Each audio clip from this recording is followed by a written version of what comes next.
Todos nós já ouvimos a frase: o aprendizado nunca termina. Mas será que na prática realmente nós vivemos dessa forma? Ou será que assim que a gente alcança algum reconhecimento, a gente já começa a acreditar que sabemos o suficiente? Bom, esse é um erro fatal que o ego nos impõe e que pode nos impedir de evoluir, crescer, de nos autoconhecer, de obter sabedoria. Antes de começar, eu gostaria de pedir que você assistisse ao vídeo todo e, se você gostar, curta o vídeo, siga o canal, comente, deixe seus comentários, assiste os outros vídeos da série, os outros vídeos do canal, isso é bastante importante. Bom, o capítulo Torne-se um Aprendiz, de O Ego é o Seu Inimigo, de Ryan Holiday, nos lembra de um princípio essencial para qualquer jornada de crescimento. A gente nunca deve se afastar da posição de aprendiz. E é sobre essa humildade essencial que eu vou tentar falar um pouco para vocês hoje. E aqui tem um trecho que eu selecionei do capítulo, o que diz: o poder de ser um aprendiz não significa apenas ter um período prolongado de instrução, mas também coloca o ego e a ambição nas mãos de outra pessoa. Um tipo de teto é imposto ao ego, pois o indivíduo sabe que não é melhor do que o mestre com quem aprende. Não está nem perto disso. Bom, no mundo de hoje, essa postura de aprendiz é cada vez mais rara. A gente sempre é bombardeado com a ideia de que a gente precisa ser o destaque. Nós precisamos ser mestres no que fazemos, estar à frente, estar no topo, né? Criar uma identidade de especialista nas redes sociais, daquele que sabe o que está falando, que é perito no que fala ou no que faz. Mas será que essa busca por reconhecimento, status, influência, não nos afasta do verdadeiro aprendizado? A história de Kirk Hammett, o guitarrista do Metallica, é um exemplo perfeito. Ele já era um guitarrista talentoso, mas quando entrou para a banda, para o Metallica, teve a humildade de reconhecer que não era tão bom quanto gostaria de ser. E aí, ao invés de se acomodar na nova posição de prestígio, né, numa das bandas mais promissoras de metal do mundo, ele procurou um professor, o Joe Satriani, e se submeteu a anos de treinamento rigoroso. Hammett entendeu que, para se tornar realmente excelente, ele precisava continuar aprendendo. Então, é uma lição de humildade. Agora, pense em quantas pessoas você conhece, ou mesmo você, que, assim que alcançam algum sucesso, param de aprender, se consideram completas, prontas, acima da necessidade de aprimoramento.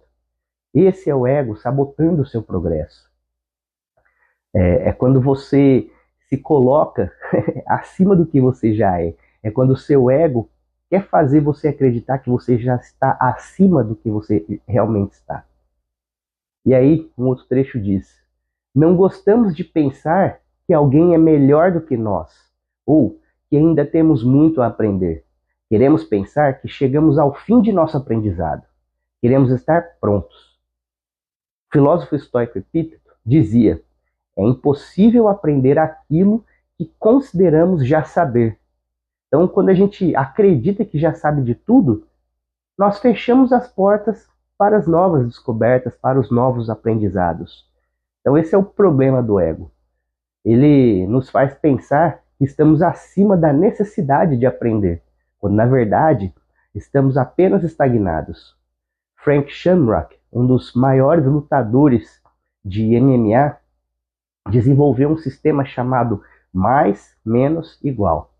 Ele sabia que para continuar evoluindo, crescendo nas artes marciais, né, nos torneios, nos campeonatos, ele precisava sempre um mais, que quer dizer alguém melhor do que ele, alguém que ele pudesse aprender, um igual, que seria alguém do mesmo nível com que ele pudesse competir, testar seu aprendizado e também ter aquela rivalidade saudável de sempre querer estar ultrapassando, né, alguém do seu nível, e um menos, que seria alguém menos experiente, a quem ele sempre pudesse ensinar. Bom, esse é um sistema poderoso para qualquer área da vida. Você já identificou quem são essas pessoas na sua jornada? Quem são seus mestres? Quem são seus pares? Né? E quem você está ajudando a crescer? Será que você tem essas pessoas? Será que você é humilde o suficiente para ter essas pessoas ao seu lado? Tá? Bom, e aí um outro trecho diz, né? Fingir conhecimento é um dos nossos vícios mais perigosos, pois nos impede de melhorar. Uma autoavaliação meticulosa é o antídoto para isso. Bom, então essa é uma verdade incômoda, porque muitas vezes nós caímos no auto-engano, achando que sabemos mais do que realmente sabemos. E quanto mais alto a gente sobe, mais difícil, né, se torna reconhecer nossas próprias falhas. E esse fenômeno é conhecido como efeito Dunning-Kruger, que é um viés cognitivo que faz com que pessoas menos experientes superestimem sua própria competência. Um dos maiores desafios do aprendizado contínuo é a disposição para ser corrigido, para aceitar críticas. E isso é algo que o ego detesta. Preferimos acreditar que a gente já domina algo do que admitir nossas lacunas, fragilidades, falhas, erros, fracassos, dificuldades, limitações. Mas veja o que os grandes mestres fazem. O Aristóteles dizia que quanto mais sei que nada sei. Sócrates, que foi considerado o homem mais sábio de Atenas, dizia que sua única certeza era a sua ignorância. Eles não eram menos inteligentes por isso. Pelo contrário, essa consciência, essa noção de que eles não sabiam nada, ou de que eles precisavam aprender, é o que os tornava maiores. E aí é sempre importante termos um mentor para essa jornada. E aí um trecho que diz: muitos dos melhores professores estão disponíveis gratuitamente. Eles são voluntários, pois já foram jovens e tiveram os mesmos objetivos que você. Muitos sequer conhecem os alunos. Eles simplesmente são exemplos, ou até mesmo figuras históricas cujas lições sobrevivem em livros e artigos. Bom, essa ideia aqui é poderosa porque hoje a gente tem acesso a um volume de conhecimento que os nossos ancestrais jamais imaginaram. Pensa no acúmulo de todo o conhecimento que nós temos nesse tempo histórico. A gente pode ler os escritos de Platão, estudar com os melhores professores pela internet, aprender com mestres de qualquer área. Se você quer crescer, você precisa buscar mentores. Esses mentores podem estar vivos ou não, podem ser acessíveis ou apenas existir nos livros que deixaram. Mas a busca por aprendizado, ela nunca deve terminar, ela nunca deve cessar. Por isso, você deve se tornar um eterno aprendiz. A mentalidade, a postura, a busca de quem sempre quer estar disposto, né, a aprender. Então, quando o discípulo está pronto, o mestre aparece. Se você realmente deseja evoluir, precisa adotar a mentalidade de aprendiz. O ego vai tentar dizer que você já sabe o suficiente, que você já chegou ao topo, mas a verdade é que ninguém chegou ao topo. Há sempre novos desafios, há sempre novas habilidades a serem aprendidas, há sempre novos aprendizados a serem buscados. E você já está pronto para se tornar um aprendiz, para abandonar o ego e se abrir ao verdadeiro conhecimento? Então, se sim, comece agora, seja humilde, identifique um mestre e torne-se, de fato, um verdadeiro aprendiz. Não aquele que acha que já sabe, mas aquele que quer aprender, que quer buscar, que quer compreender, que quer adquirir mais conhecimentos. Então, um sábio, ele não é aquela pessoa que já sabe de tudo, mas com certeza é aquela pessoa que está disposta a continuar aprendendo. E se você chegou até aqui, eu peço mais uma vez que continue assistindo o vídeo até o final. Vocês devem ver que hoje eu estou com a cara um pouco derrotada e com a voz também. Como eu disse nos vídeos anteriores, eu estou meio adoentado aí, eu não sei o que eu tenho muito bem. Mas tudo bem, isso não vai me impedir de estar aqui com vocês, porque isso aqui é grande satisfação da parte da minha caminhada, da minha jornada. Bom, o que eu gostaria de dizer para vocês é alguns tópicos importantes, né? Eu, durante a minha vida, sobretudo na juventude, eu tinha, eu tinha um impulso de sempre achar que eu sabia mais do que as pessoas, de que eu estava, de que eu estava acima, ou com um nível acima de conhecimento. Muitas vezes eu ia para uma aula na faculdade, eu tinha a sensação de que eu já sabia daquilo. Eu fazia alguma aula numa pós-graduação, eu tinha a sensação de que eu já sabia daquilo. E muitas vezes, não é muito bem que eu sabia, é que talvez aqueles temas me eram tão caros, eu aprendia com muita facilidade, que eu lia todo o material e eu acabava absorvendo tudo aquilo com muita facilidade. Mas isso me gerou uma postura um pouco arrogante diante das situações, porque eu não enxergava aqueles mestres ali como uma totalidade. Eu apenas enxergava conteúdos aos quais eu estava absorvendo com muita facilidade, mas eu não entendia, né? Eu não olhava para aquele mestre, aquele professor, como uma pessoa que trilhou toda uma jornada de conhecimento, que para ele aquele conhecimento que ele estava me passando também era muito básico, também era muito inicial, mas ele estava ali disposto a ensinar, né? Esse mestre também, ele não é só aquele conteúdo, ele é uma gama muito rica de experiência, de uma jornada, de uma totalidade, de uma conexão com tudo. E eu deixava, por estar olhando só ali aquele conteúdo que ele transmitia, que eu tinha a impressão de que já sabia, mas na verdade era talvez alguma reminiscência, ou não reminiscência no sentido espiritual, mas algum conteúdo que você vê ali, né? Você faz conexões com experiências, o dia e o cotidiano, e algum conteúdo já chega, parece que ele chega pronto para você, né? E aí eu só olhava isso. Isso me colocava numa postura de não buscar mais, mas sobretudo de não olhar para o mestre que estava ali, não olhar para a totalidade, para a riqueza daquela pessoa que estava me transmitindo isso. E me tirava a possibilidade de ter empatia, no sentido de. Não é empatia como essa palavra da moda que as pessoas usam, é empatia no sentido de olhar assim: olha a trajetória desse professor, olha até onde ele chegou, olha o que ele faz hoje, olha a riqueza que esse ser humano é, né? A totalidade que esse ser humano é, e isso ser inspirador para mim.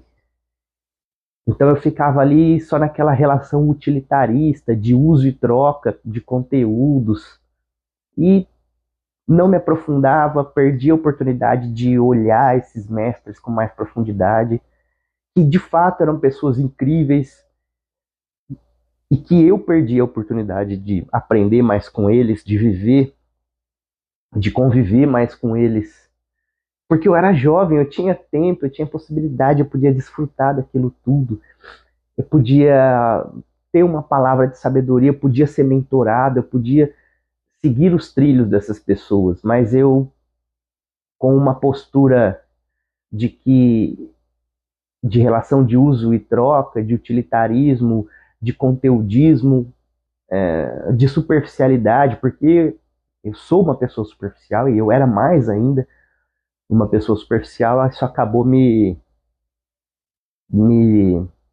fazendo com que eu perdesse oportunidades assim de olhar mais a fundo todas essas questões. E o outro ponto que eu gostaria de colocar, e aí talvez você faça isso, talvez você tenha feito isso, e talvez você faça isso no dia a dia. Hoje eu, hoje eu olho para as pessoas que estão me ensinando, que estão me mentorando, com certeza com outro olhar. Antes eu tinha essa percepção, mas agora mesmo quando uma pessoa que está me mentorando já está me ensinando algo que eu já sei, eu sempre tento moldar o meu olhar para o que mais eu não sei que essa pessoa sabe do que ela está me passando. O que eu não sei é a perspectiva dela. Por exemplo, vou dar um exemplo muito bobo, tipo 2 mais 2 igual a 4. Você já sabe isso, eu já sei isso. Mas talvez alguém tenha uma fórmula, uma forma diferente de calcular, isso você não sabe. Talvez alguém tenha uma perspectiva mental para chegar nesse cálculo, nesse resultado, ao qual você não sabe. É isso que eu quero dizer para você. Às vezes você sabe do resultado das coisas, às vezes você sabe alguns conhecimentos, mas você não sabe a perspectiva da pessoa, você não sabe a trilha que essa pessoa percorreu para chegar nesse conhecimento, nessa resposta e nessa conclusão. E aí, talvez a pessoa não tenha a mesma conclusão que a sua, mesmo que o conhecimento seja o mesmo. E eu acho que essa é a riqueza de aceitar ser mentorado.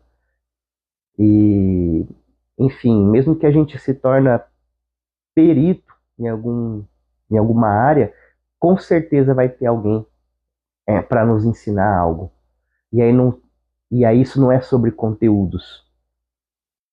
Isso é mais amplo, é mais profundo, né? Então, eu estou numa fase da minha profissão em que eu estou precisando aprender uma série de coisas novas as quais eu não conhecia. E vestir esse capuz do aprendiz, né? Vestir o avental do aprendiz é algo que tem sido muito engrandecedor, sobretudo engrandecedor como ser humano. Tem me engrandecido como ser humano, tenho buscado, tem me oportunizado buscas que talvez eu tivesse deixado para trás. Então, assumir essa postura no meu trabalho, na minha vida, até cria aquele entusiasmo do aprendiz mesmo. Sabe, aquela pessoa jovem que está ávida por aprendizado, vestir o avental do aprendiz também faz nascer em você essa, esse entusiasmo. Mesmo se é algo que você já conhece alguma perspectiva, mas você não conhece como o seu mentor conhece. Acho que isso é o mais rico de tudo. E outro comentário interessante é essa ideia, né, de você sempre ter um superior, um igual e um abaixo. Primeiro porque não existe nada que te ensine mais do que ensinar. Né? Não existe melhor caminho para você aprender do que ensinar alguém. Então, estar sempre disposto a ensinar e mentorar alguém é o que vai te gerar um senso de responsabilidade sobre aquilo que você faz de fato. Então, você também investir, né, o jaleco do professor também te coloca numa posição de sempre estar buscando, de sempre estar conhecendo mais, sempre ter algo para transmitir, sempre estar inovando e de sempre estar dando o exemplo. Eu acho que isso é uma grande lição. Ter alguém também no seu nível para aprender junto é aquela coisa da rivalidade saudável, é aquele com o qual você admira e respeita, você aprende e você também quer ultrapassar, né? Não ultrapassar no sentido igual uma corrida, uma concorrência, mas você não quer ficar atrás, você quer estar junto, você quer estar ali, você quer ser um páreo. E acho que, e aí por último, né, ter sempre um mentor, ter sempre um aprendiz, ter sempre quem te ensina, ter sempre alguém acima, que é o que vai sempre te dar essa perspectiva humilde do olhar para as coisas e é onde você cria um teto para o seu ego. Você sempre está abaixo de alguém. Você sempre tem que saber disso, que você sempre está abaixo de alguém. Então eu acho que esse método do Frank Shamrock é incrível e realmente eu treinei um tempo da minha vida e eu acho que isso tem muito a ver com filosofia de artes marciais no geral. Eu lembro quando eu fazia judô, o sensei sempre estimulava esse tipo de comportamento, né? A gente sempre tinha ali no grupo alguém que você rivalizava, que você estava sempre tentando superar, mas você sempre tinha alguém ou alguns outros menores que você, ao qual você sempre tinha que ser um exemplo e também sempre instruir, mas você também sempre tinha uma referência, alguém maior que você, o qual você sempre estava seguindo, podia ser o próprio mestre ou algum aluno mais avançado, né? Então, isso nas artes marciais é muito rico e a filosofia oriental e das artes marciais ela é muito rica para as nossas vidas e ela traz esse exemplo, né? E esse método também é muito importante para a gente aplicar nas nossas vidas. E a lição que eu quero deixar para vocês é essa: mantenha-se um aprendiz, mantenha-se com a mentalidade do aprendiz. Você sempre vai ter algo a aprender. Você sempre tem que buscar algo para aprender. Você sempre deve saber que está abaixo de alguém. Você deve sempre ser humilde para isso. E você sempre deve enxergar o outro, quem está te mentorando, ou quem é o seu páreo, ou quem é o seu aluno. Você sempre deve enxergar o outro como uma gama riquíssima e infinita de experiências que sempre pode te trazer algo, sempre pode te ensinar. Você nunca sabe de tudo. E isso é a grande riqueza da humildade do aprendizado, né? Essa é a chave para a sabedoria, para o autoconhecimento e para uma sensação de bem-estar diante do mundo. Porque quando você tem a impressão de que você já sabe tudo, você também está fechado para tudo, tudo se torna tedioso. E na verdade isso é só uma perspectiva que você cria, porque na verdade você de fato não sabe nada. Esse é o grande fato, que você não sabe nada. Tá certo? E é isso. Desculpa essa voz. E mais uma vez, obrigado. E confie na jornada.